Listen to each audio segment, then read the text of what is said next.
Hey everyone, I am absolutely thrilled you're tuning in today because wow, do we have an unbelievable story to unpack. We're going to be looking at a simple, vividly colored water bottle that somehow completely defied and then was ultimately destroyed by the basic laws of economics.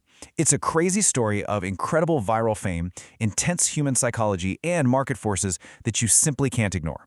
We're calling it the prime illusion, and it is an absolutely fascinating explainer on supply, demand, and the pure economics of hype. Okay, let's dive right into this. $10 billion. Just take a second to really wrap your head around that number. By 2023, financial analysts were looking at this brand and slapping a potential valuation on it of a staggering $10 billion. And, this wasn't a tech company or some revolutionary medical breakthrough. This was flavored water. The massive scale of this story is pretty much unprecedented in the modern consumer market, and it really sets the stage for the wild ride we're about to explore. Which brings us to the central mystery of today's explainer. How exactly did a $2 water bottle build and then completely break the ultimate laws of economics? What you're about to see is practically a masterclass in the boom and bust cycle. It is a perfect, real-world example of what happens when you try to cheat the fundamental principles of supply and demand. Section 1. The $10 billion illusion.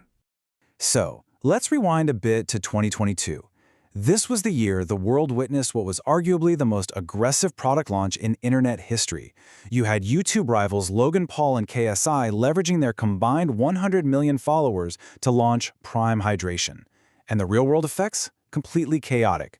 Within months, this simple $2 bottle of flavored water transformed into the ultimate global status symbol.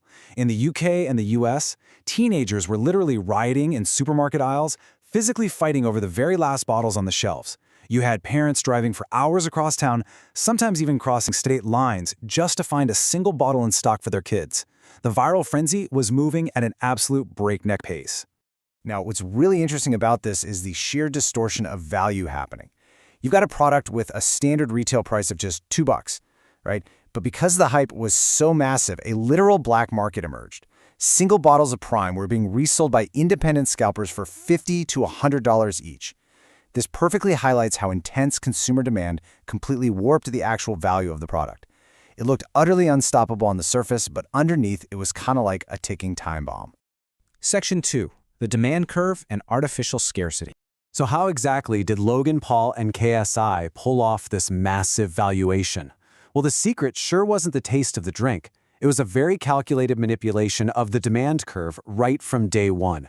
They used a brilliant, albeit pretty manipulative, economic strategy known as artificial scarcity. Let's break this down real quick. Artificial scarcity is a psychological business trick where a company purposely ships very low quantities of a product to retail stores.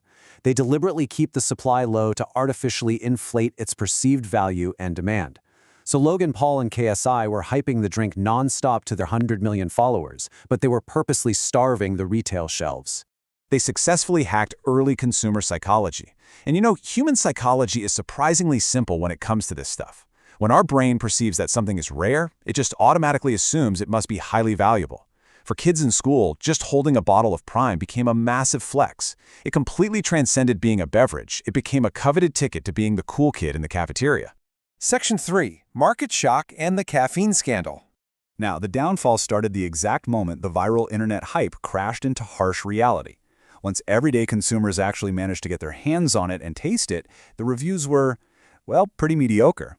People basically described it as extremely sweet, chemically flavored water. But mediocre taste wasn't the real disaster here. The real disaster was the Prime Energy can. When you look at the caffeine equivalents, the FDA's concern becomes super obvious. A single can of Prime Energy contained 200 milligrams of caffeine. To put that into perspective for you, drinking just one can of Prime Energy was the caffeine equivalent of chugging 2 whole cans of Red Bull or 6 entire cans of Coca-Cola, all at once. And the consequences of this were severe and immediate. Medical experts and the FDA sounded the alarm loudly. Schools globally enacted strict bans on the drink because, and this is wild, children were literally experiencing heart palpitations right there in the classroom. This caused a massive, instant shift in the market. The very parents who, just months prior, were hunting down these bottles for their kids completely pivoted. They now viewed the Prime brand not as a cool status symbol, but as an active health hazard. Section 4. The supply curve and the fatal blunder. As those medical controversies grew and the intense internet hype naturally began to fade out, kids started moving on to the next big internet trend. But that dropping demand collided head-on with an enormous manufacturing mistake. Prime's partners, a company called Congo Brands, mistakenly believed that the viral, artificial demand we talked about earlier was just going to last forever. So in response to the early hype, they ramped up their production to absolute maximum capacity. They completely flooded the market, shipping millions and millions of new bottles to stores everywhere. And this brilliantly illustrates the core economic equation that triggered the brand's implosion. High supply plus dropping demand equals total collapse. It is the ultimate law of economics, folks. You simply cannot escape it. Suddenly, the drink that used to be completely impossible to find was now sitting untouched, literally collecting dust on every street corner. If we track this chronologically, in 2022, we see the massive chaotic launch. By 2023, the hype peaks with that insane $10 billion potential valuation.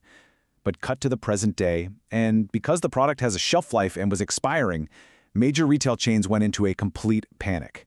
They started desperately dumping Prime into dollar stores and clearance bins, slashing the price down to as low as 50 cents just to get rid of the physical stock taking up space. There's a quote from our source material that summarizes this whole situation perfectly.